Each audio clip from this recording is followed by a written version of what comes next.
Ethics and Aesthetics by Fragile Teacup. Chapter 1. First Impressions.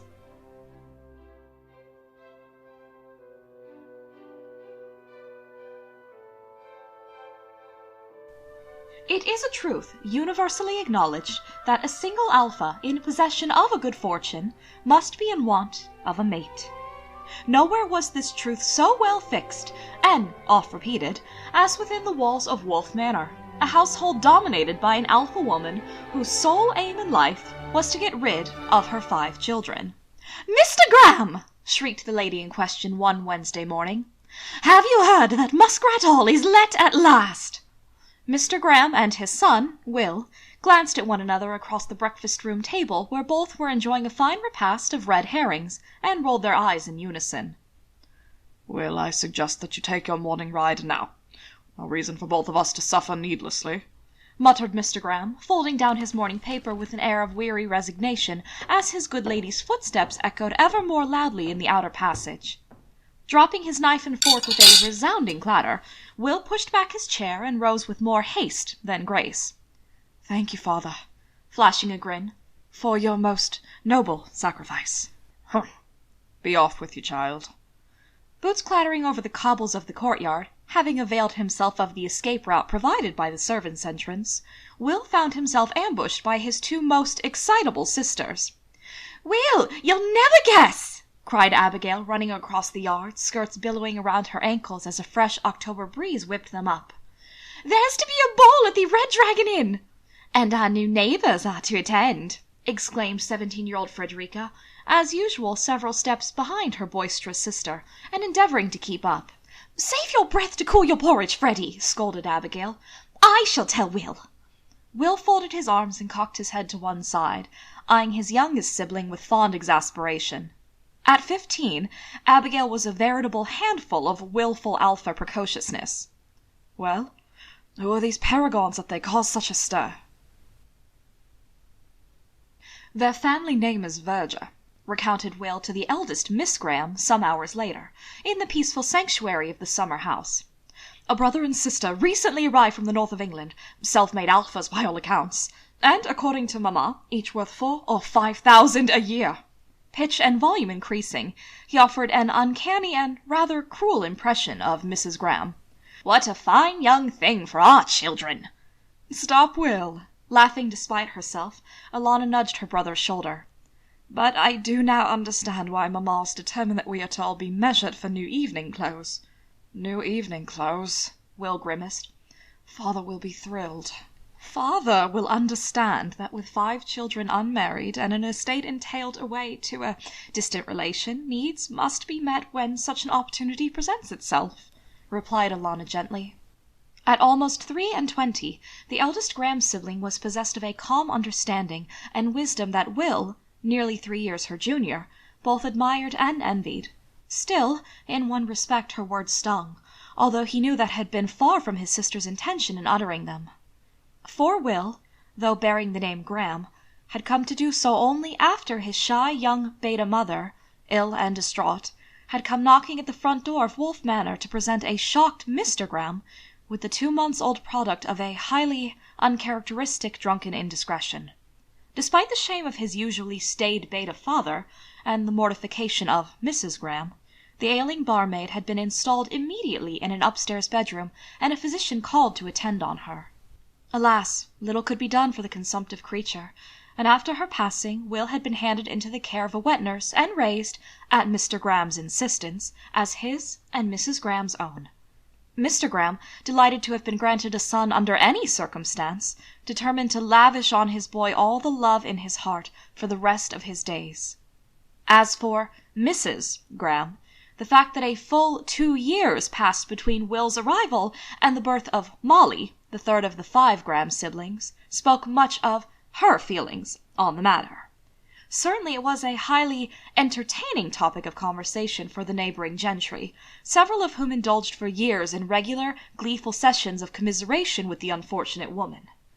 Will might have been destined to perpetual estrangement from his reluctant adopted mother, had not his tender, loving heart and sensitive nature prompted him to make overture after overture, until Mrs. Graham, worn out from her efforts to dislike the child, decided finally that it was much the easiest course to simply embrace him as her own.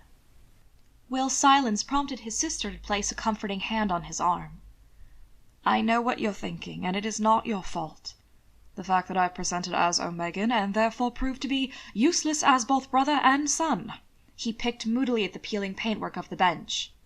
"Mamma might disagree."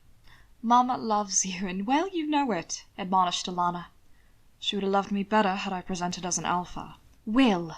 Alana frowned, a rarity enough for Will to feel slight shame over his moroseness.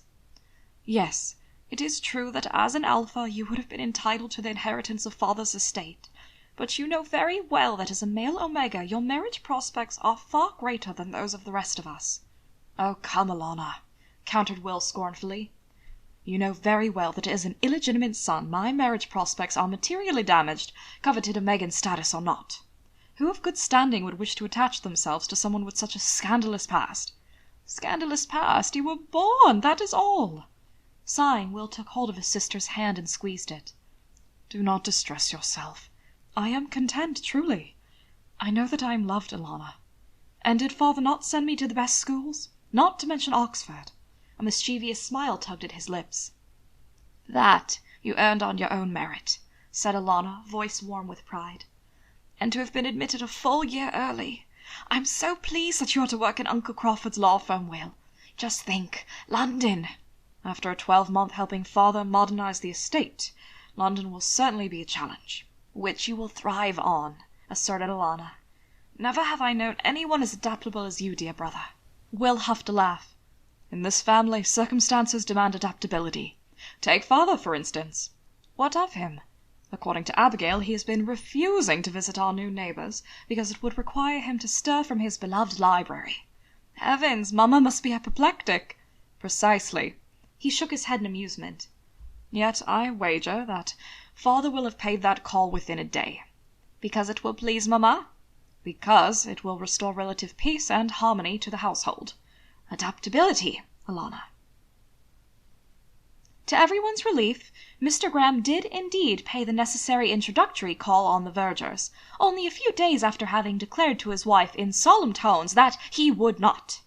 Of course, the cost of this delay was long periods of woe-begone screeching and scolding, but Will managed to avoid much of it by extending his morning rides to well past luncheon, a freedom to which his sisters, sadly, were not privy.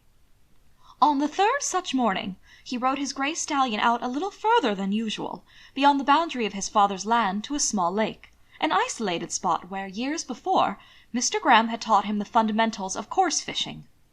Tying Winston's reins to a low-hanging branch beneath the ample shade of a willow tree, Will retrieved a bottle of lemonade from the small basket strapped to the saddle. Although now mid-October, summer was reluctant to relinquish her warm grasp on the country, and as the sun shone high and uninterrupted, Will was quick to shed his coat and neckcloth. Having unbuttoned his waistcoat and pulled off his boots, he sighed his satisfaction and settled back on the mossy bank to quench his thirst and take his fill of the tranquil scene.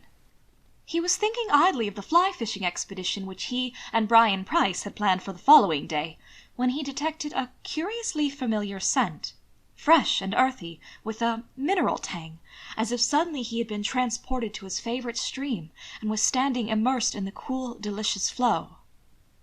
"Do you have trouble reading signs?" Standing up from his half-recumbent position, Will whipped his head around, only narrowly avoiding spilling the contents of the bottle down his front as he located the source of the compelling scent, and his eyes travelled up from a splendid pair of black knee-high boots, past tight-fitting fawn breeches and linen greatcoat, to a high cravat framing a face of perturbingly severe aristocratic beauty. Angular and haughty features were framed by a straight sweep of dark blonde hair, peeking out beneath a black high-crowned hat. The man exuded authority. Alpha. For an instant, a peculiar feeling, part recognition and part yearning, washed over Will, and he stilled. But then the stranger frowned, and suddenly mindful of his own dishevelled appearance, Will flushed and lowered his gaze. "No," he mumbled defensively, all thumbs as he attempted to rebutton his waistcoat, finally giving up and scrambling to his feet. Bare feet, Hannibal Lecter noted with disdain, to match the long sweep of pale skin exposed by the shirt, which flapped open in a most distracting manner as the boy hastily brushed grass from his backside. Opening his mouth to demand the boy's full attention, he closed it with a snap, as he was struck by two things simultaneously. First, the delicate fragrance wafting from the boy, herby and sweet, which reminded Hannibal of the pine forests around his boyhood home. And secondly, the realization that he was, for the first time in his life, face to face with that rarest and most coveted of social treasures, a male omega. How he knew for certain he could not have explained. Perhaps it was the boy's slight frame and delicate features, perhaps the blue fire in his eyes alight with intelligence, or the delectable scent which wrapped around Hannibal's senses like tendrils of silk thread, tugging sensuously. Whatever it was, his primal alpha instinct strained toward it, eager to soak in the presence of so much Omegan beauty. He removed his hat and tucked it under his arm in an unconscious act of chivalry, taking an involuntary step forward before stopping abruptly and, with ruthless self-control, quashing the strange feelings rising like a tide. Never in his life had he allowed himself to be a slave to his instincts, nor to be defined by status or gender, and he would not begin now. Besides, the fact remained that the boy, however alluring, was trespassing. "Really?" he drawled, recovering his equilibrium. "I beg to differ." And pointing with one gloved hand to the large sign positioned on the adjacent bank, he waited for the inevitable apology. Which never came. "I've been coming here for years and have never seen that before," declared the boy dismissively, squinting slightly as he read aloud in a scornful tone. "Private property. Trespassers will be evicted." "Indeed? And for what, pray, will you be evicting me? The heinous crime of flattening grass blades while imbibing lemonade." For a moment Hannibal simply stared, dumbstruck, at the slip of an omega who, in a clear, lilting voice, had just spoken to him in a manner which he had never before, in all his 28 years, been addressed. And suddenly he heard again his uncle's voice, laced with grief, saw the two of them standing together over his father's coffin. "I know that you miss Lithuania, Hannibal. Dual heritage is never an easy thing to live with. But when your father inherited Ravenstag, he was determined the family would no longer be split between two countries. He chose to settle in England because he wanted you and Misha to have the best possible futures. Well, Ravenstag is yours now, but it is too big a burden for one person. It is time that you married. Find your equal. Find your partner. No.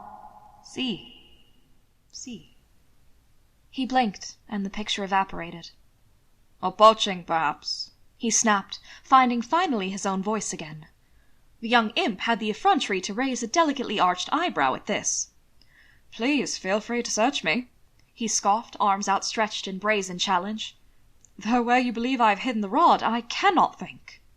Hannibal, unfortunately, could, and the series of images that flashed unbidden through his mind as he contemplated conducting such an intimate search were enough to thoroughly discompose him. And so, for the first time in his life, he surrendered the field of battle. "Troublesome child," he growled, adjusting his gloves with excessive care. "I have no more time to waste on you." What the verger saw in this god-forsaken place he knew not, and for the 1000th time he cursed his inability to persuade his most intimate friends to choose an estate near his own, that he might have had a convenient escape from such country savages. "You're not fond of eye contact, are you?" observed the boy cheekily as Hannibal turned away, the final irony being that for several hours afterwards he was unable to banish a haunting after-image of wild dark curls, round cheeks, full red lips, and laughing blue eyes, and the faintest trace of sweet pine that lingered long after the image had faded. Another week passed in a blur of excitement, amongst the younger Graham siblings at least, in anticipation of the Red Dragon Assembly. Will was rather less enthusiastic, for he had heard from more than one source that the vergers and their friends had a collective reputation for being above their company. As they were by all accounts an exclusively Alphen party, this was no great surprise to anyone. Nevertheless, he allowed his mother the pleasure of alternately wheedling and scolding him into the purchase of a new outfit: long-tailed blue coat, grey breeches and waistcoat. And on the evening of the ball he was declared exceedingly handsome, by Abigail and Frederica. As for the much-anticipated debut of the newcomers, increasingly wild rumours had been flying around the neighbourhood of the verger's intention to flood the assembly with guests. At one stage, the number nearing a highly improbable 20.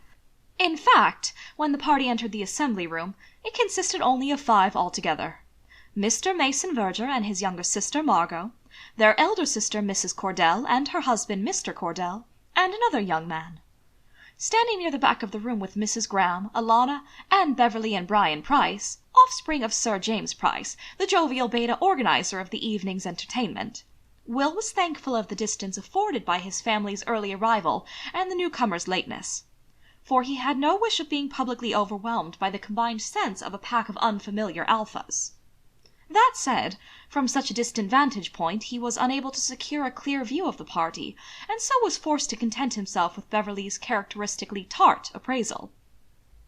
"Mr. Verger's handsome enough. He and his sister, Mrs. Cordell, have an air of decided fashion. Mr. Cordell looks the gentleman, but I fear he is a bore, for he is always halfway down his second glass of wine." "Miss Verger has a pleasant countenance," interjected Alana, colouring delicately as Will aimed a knowing look her way.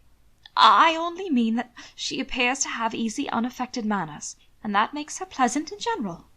It had long amazed Will that the 2 people to whom he was closest were both Baton, for Beverly and Alana could not have been more different, the former coolly analytical, even cynical in nature, the later sweet-tempered and docile.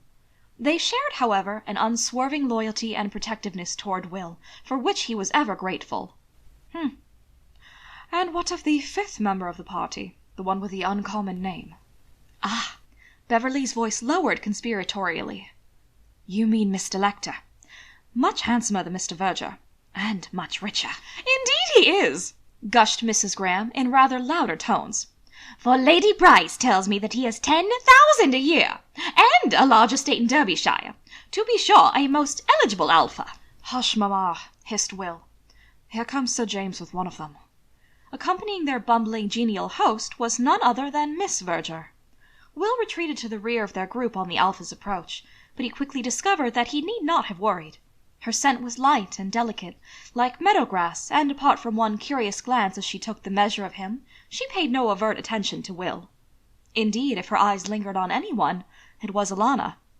Miss Verger smiled through the introductions, and, to Will's pleasure, asked to stand up with Alana in the next 2 dances. Watching them move together through the first dance, Will mused on how well their looks complemented each other. Both were fine-featured, with dark hair fastened back, as was the fashion. Miss Verger's into a series of intricate plaits interwoven with purple ribbon to match her velvet gown. Alana's in a simple chignon with short curls released to frame her face. Content to observe rather than participate, Will took a seat freshly vacated, and frowned as his sensitive nostrils picked up the earthy, mineral scent that he had first encountered a week since. Surely it could not be. Looking around, he received something of a shock when, catching sight of Miss Verger taking her leave of Alana, he saw her approach a horribly familiar figure standing nearby. "Come, Hannibal," chastised Miss Verger.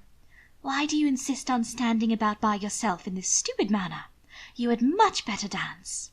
Aloof, hooded eyes regarded her with a scowl, which Will remembered with disconcerting clarity from the day by the lake when he had first, apparently, met Hannibal Lecter. "I certainly shall not.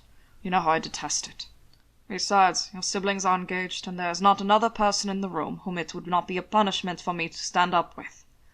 "Rude, Hannibal, shockingly rude!" cried Miss Verger. "And patently false. Why, I've just been dancing with Miss Graham, and she's the most beautiful creature I've ever beheld. And look, there is her brother sitting just behind you, who is very handsome and, I dare say, very agreeable." "He will not like that. The lion does not follow the lamb." Disconcerted, Will shook his head to banish the fanciful thought and focus on the issue at hand. Grateful as he was that Miss Verger had mentioned nothing of his Omegan status, he was dismayed to have been singled out at all. At any moment the arrogant Mr. Lecter would look his way and realize that he had already met Alana's handsome and agreeable brother.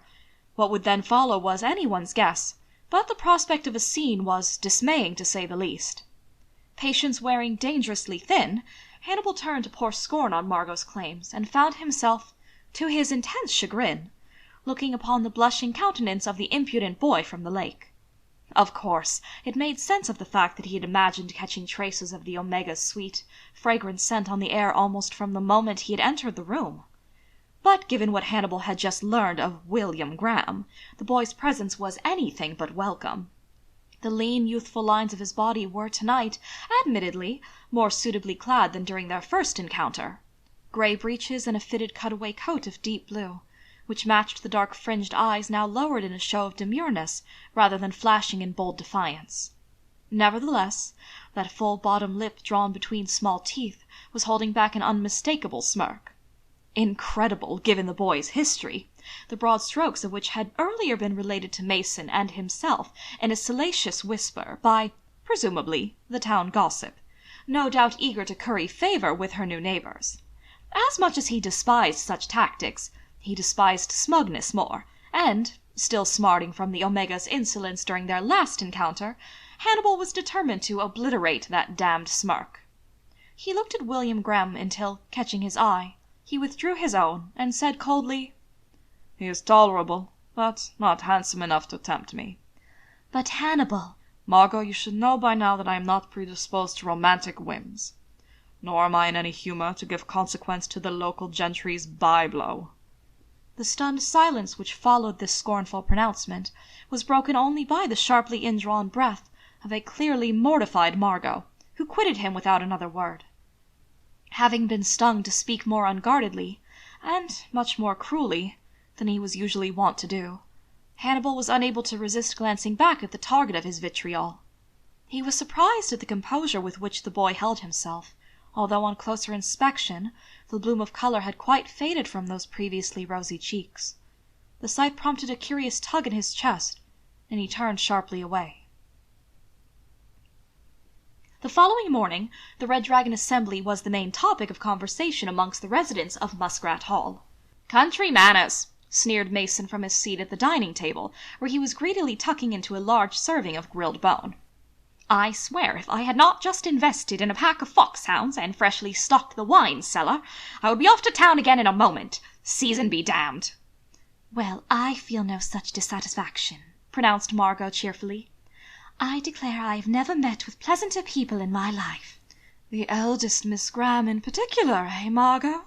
interjected Mrs. Cordell slyly, while endeavouring to nudge her still intoxicated husband awake with her foot beneath the table. He emitted several startled snorts, and fell immediately back to dozing over his plate. From his station by the window, Hannibal stiffened at the mention of the Graham name, but made no comment. "Oh, indeed," sighed Margot. "She is an angel." "She is certainly a pretty little thing," allowed her brother. "What say you, Hannibal?" "She smiles too much," he muttered, though the offensive smile uppermost in his mind belonged not to the gentle Miss Graham, but rather to her firebrand of a half-brother, a fact which infuriated him to no end. "And as for the rest, I saw little evidence of beauty, brains, or fashion." "Ridiculous," was Margot's dismissive pronouncement, whereupon Hannibal was left in no doubt of her continuing annoyance over his behaviour the previous evening. Attacking her soft-boiled egg with vigour, she added reprovingly, "When we attend Sir James Price's house-party, you would do well to look again at Mr. Graham." "To what end?"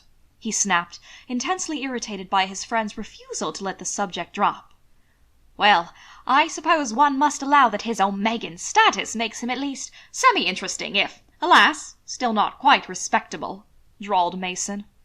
"He is by all accounts extremely intelligent and widely admired," protested Margot. "I saw neither pleasing symmetry nor grace in the boy," lied Hannibal, turning back to the window, arms folded. "In my opinion, he has hardly a good feature in his face."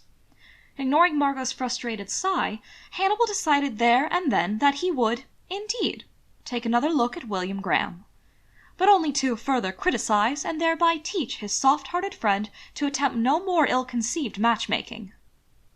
Meanwhile, the matter was also under discussion at Wolf Manor, where Beverly and Brian were paying the obligatory post-ball visit. "Poor Will, to be only just tolerable," teased Brian. The alpha pup bounced onto the newly upholstered sofa, earning a glare from Mrs. Graham, and subsided quickly. "He is an odious man," fumed Beverly. Not handsome enough to dance with, indeed. As for his other comment, well, I cannot countenance such rudeness." "It is of little matter," replied Will archly. "We already knew him to be proud, disagreeable sort, and this merely confirms it. Not that anyone else fared much better," offered Alana, who invariably looked for the good in everyone, a trait Will often wondered at. "Apparently he spoke to hardly anyone all evening, but Miss Verger told me that he never speaks much in public. Perhaps he is shy." "Shy!" exclaimed Will sourly. "Since when has that word ever applied to an alpha?" "Since when have you ever bowed to generalizations?" countered Alana, gently reproving. Will shrugged. "Very well, then. I shall put it another way. If a determination to dislike everything and everybody can be so defined, then by all means call him shy." "Well," sniffed Mrs. Graham, "it is in my opinion that to be liked by such a disagreeable man, rich alpha or not, would be an even greater misfortune. Another time, Will, I would not dance with him even were he to ask you." This prompted a snort of laughter. "I believe, mamma, I may safely promise you never to dance with Mr. Lecter." In truth, although he was able to discuss the story with great spirit among friends and family, Will had been greatly offended and, in a way that he could not explain, disappointed by Hannibal Lecter's behavior. Still, his disposition always delighting in anything ridiculous, he quickly convinced himself that he could dismiss the incident and the alpha as unworthy of further consideration.